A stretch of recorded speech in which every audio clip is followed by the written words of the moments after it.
नमस्कार दोस्तों, मैं फिर हाज़िर हूँ आपके सामने। मैं आदेश कुमार सिंह आपके सामने फिर एक बर्निंग टॉपिक लेकर आया हूँ। और इस बार एक टॉपिक है जो आप लोग न्यूज़पेपर वगैरह में पढ़ रहे होंगे।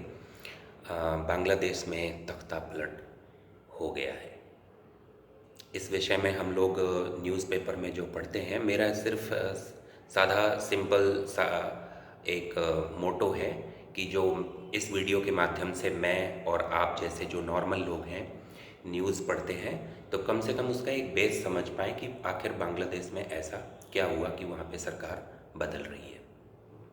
तो शुरू करते हैं कि आपने जो न्यूज़पेपर में पढ़ा है या पढ़ेंगे इस विषय में, उससे रिलेटेड कुछ फैक्ट्स या कुछ बेस मैं आपको देने की कोशिश करूँगा।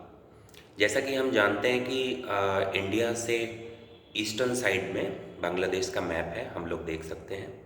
मैं एक ओवरव्यू आपको तैयार कर रहा हूँ लास्ट से लेके करंट की सिचुएशन तक। ओके, तो बात करते हैं 1947 में इंडिया आज़ाद हुआ। We live in India, we know it very well. उसी समय, उससे एक दिन पहले 15 अगस्त 1947 से एक दिन पहले जब पाकिस्तान बना 14 अगस्त को, तो वो पाकिस्तान हम लोगों को ध्यान में रखना होगा कि तब बांग्लादेश का जो मैप है या जो एरिया है वो पाकिस्तान ही हुआ करता था। उसको बोला जाता था, जो अभी पाकिस्तान है उसको कहते हैं वेस्टर्न पाकिस्तान, और जो अभी बांग्लादेश है उसको कहते थे ईस्टर्न पाकिस्तान। हुआ क्या कि 1970 में वहाँ पे चुनाव हुए, और जिसमें जो ईस्टर्न पाकिस्तान है वहाँ से एक नेता मॉडर्न कहे जाते हैं, जिनका नाम है शेख मुजीबुर रहमान। उन्होंने बहुत बड़ी जीत वहाँ पे हासिल की। आवामी लीग पार्टी थी उनकी, और उस पार्टी ऐसे भी पहले उसी आवामी लीग की पार्टी का ही रूल चल रहा था। पर जब शेख मुजीबुर रहमान ने जीत हासिल की और उन्हें प्रधानमंत्री बनाने की बात सामने आई, तो उनसे पहले के जो प्रधानमंत्री थे याया खान, आप लोग नेट पे सर्च करेंगे तो आपको आसानी से मिल जाएगा। तो उनके साथ याया खान ने ये उनको ये सत्ता ट्रांसफ़र करने से मना किया। जब मना किया तो शेख मुजीबुर रहमान ने वहाँ पे जो ईस्टर्न पाकिस्तान, आज हम कह सकते हैं उसको बांग्लादेश, वहाँ पे एक बहुत बड़ा आंदोलन छेड़ा। और वो आंदोलन था बाई पार्टीशन का। वहाँ पे एक और मुद्दा चल रहा था उस टाइम पे, लैंग्वेज का। लाइक ईस्टर्न पाकिस्तान बांग्लादेश की तरफ पड़ता है तो वो लोग बंगाली बोलते हैं, और जो वेस्टर्न पाकिस्तान है वहाँ पे पंजाबी सिंधी, जो अपने गुजरात और राजस्थान इस तरफ पड़ता है, उस तरफ पंजाबी सिंधी ये लैंग्वेजेस यूज़ की जाती हैं। इनका बहुत बड़ा फैक्टर राजनीति में बहुत बड़ा रोल प्ले हुआ उस टाइम पे। और शेख मुजीबुर रहमान इस आंदोलन को खड़ा करने में सफल रहे, और उनका जो साथ उस समय दिया था, हमारे देश भारत ने उनका साथ दिया। क्योंकि वहाँ पे कुछ ऐसी सिचुएशन थी कि भाई जब कोई नेता जीता है तो उसको सत्ता ट्रांसफ़र होनी चाहिए। जब ऐसा नहीं हुआ, वहाँ के लोगों के साथ, ईस्टर्न पाकिस्तान के लोगों के साथ अत्याचार भी हो रहा था। उन सबको रोकने के लिए इंडिया ने शेख मुजीबुर रहमान का साथ दिया, और इसके साथ 26 मार्च 1971 में एक नया देश बना, बांग्लादेश। क्लियर? इसके आगे की बात करते हैं कि जब ये नया देश बना तो वहाँ पे नए राष्ट्रपति हुए, और वो स्वयं शेख मुजीबुर रहमान हुए। लेकिन जैसा कि आप जानते हैं कि एक राइटिस्ट होते हैं, एक लेफ्टिस्ट होते हैं। राइटिस्ट जो बहुत ही कट्टरपंथी होते हैं, लेफ्टिस्ट जो लिबरल टाइप के होते हैं, इनको राइटिस्ट और लेफ्टिस्ट कहते हैं। तो जो राइटिस्ट धारा थी, जो हम लोग कह सकते हैं, अगर मैं इंडिया में हूँ और मैं इस बात को स्वीकारता हूँ कि पाकिस्तान आज की डेट में कट्टरपंथी है, और उसी दिशा को रोक कर बांग्लादेश का जब जन्म हुआ तो वहाँ पर डेमोक्रेसी ने जन्म लिया। यस फ्रेंड, मेरी जो जो पूरा व्यू है वो मेरा ये जानने का है, आपको समझाने का है, खुद समझने का भी है कि डेमोक्रेसी कितनी ज़रूरी है एक देश के लिए।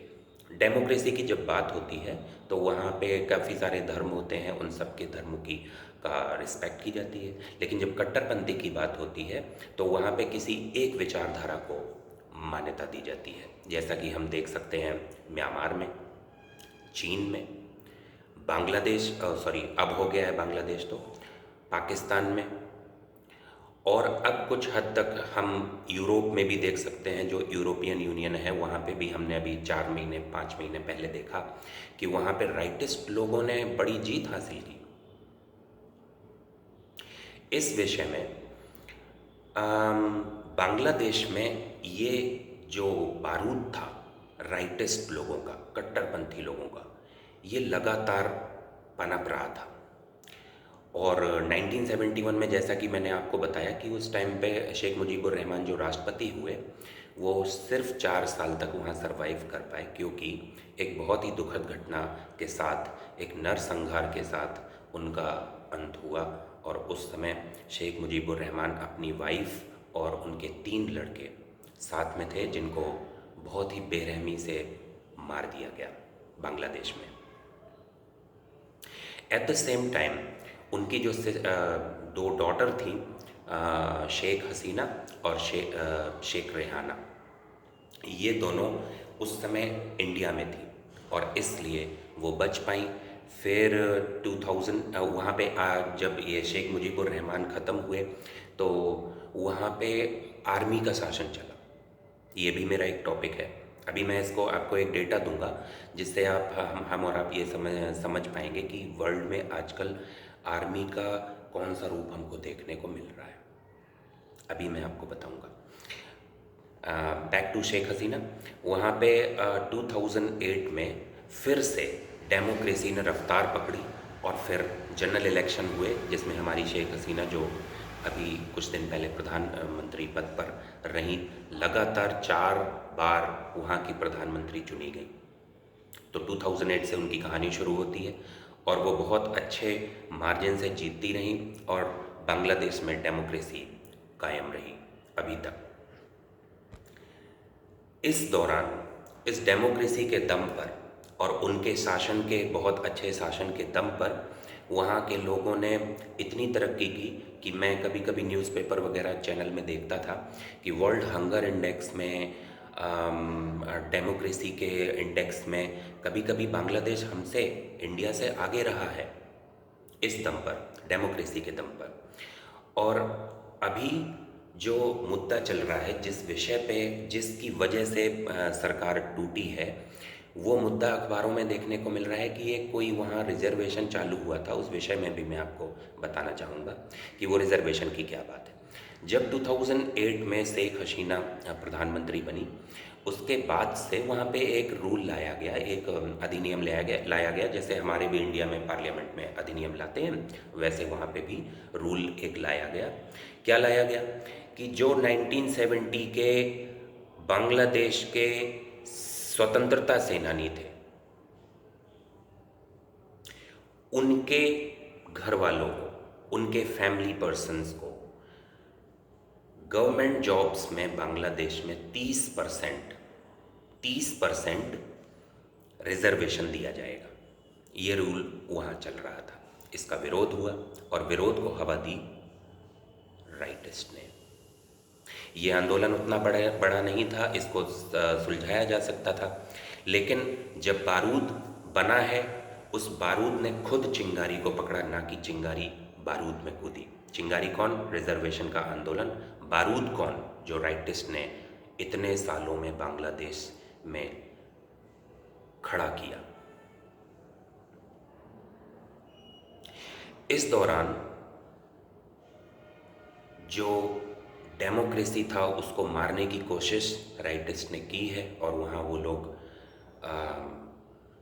फॉर द बैड लक सफल हुए।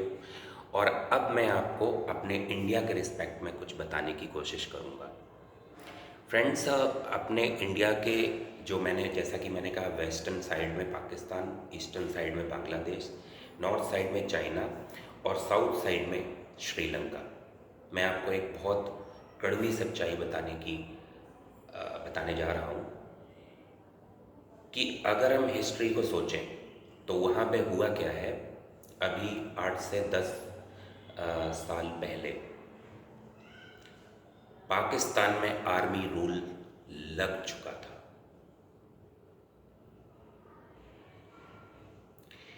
साउथ साइड में श्रीलंका में वहाँ पे भी आर्मी शासन लग चुका था। बांग्लादेश में ईस्टर्न साइड में, बांग्लादेश के भी ईस्टर्न में, म्यांमार में अभी से 4 साल पहले आर्मी शासन लग चुका था, जो अभी भी कायम है। वहाँ की जो प्रधानमंत्री थी आंग सान सुई, उन्होंने बहुत काम किया, बहुत डेमोक्रेसी को बचाने की कोशिश की, लेकिन किन्हीं कारणों से वहाँ के इंटरनल मैटर्स में वो असफल रहीं और वहाँ पे भी आर्मी शासन लागू है। बात करते हैं बांग्लादेश की, जैसा कि हम अभी पढ़ रहे हैं, अखबारों में देख रहे हैं, वहाँ पे भी डेमोक्रेसी की हत्या हुई और आर्मी शासन एग्जिस्ट में आया।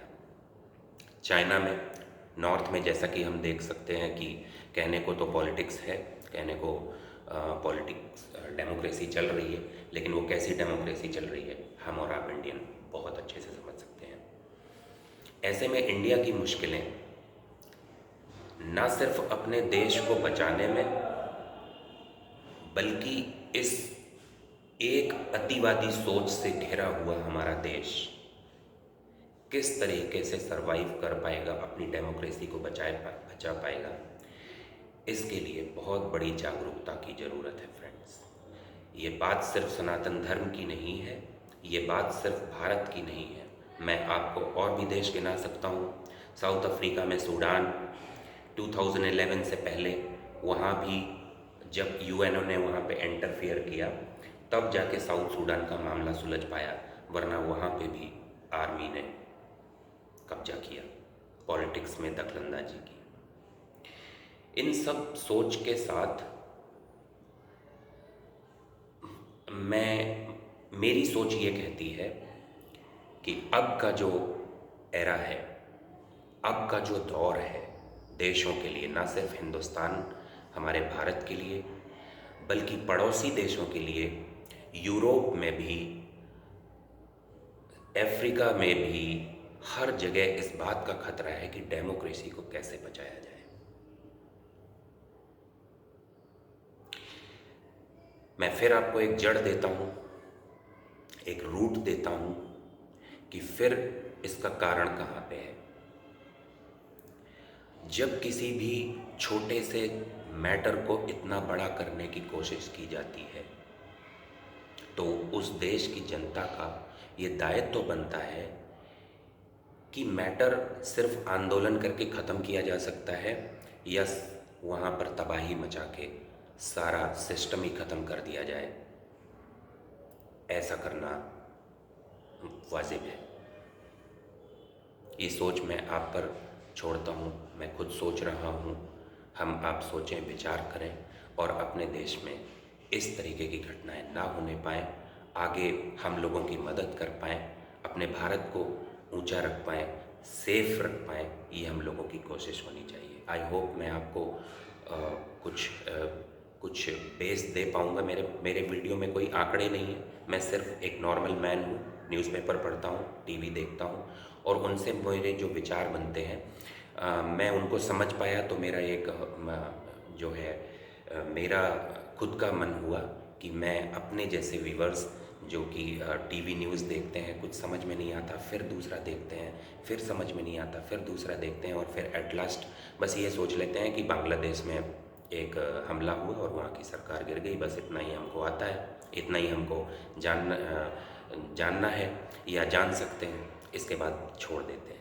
तो मेरी कोशिश कैसी रही आप लोग बताइएगा कमेंट करके, और जिन लोगों को ये जानकारी पहले से थी वो लोग भी कमेंट करें, मेरा उल्लासवर्धन करें, ताकि मैं बर्निंग टॉपिक के साथ ही आता हूँ।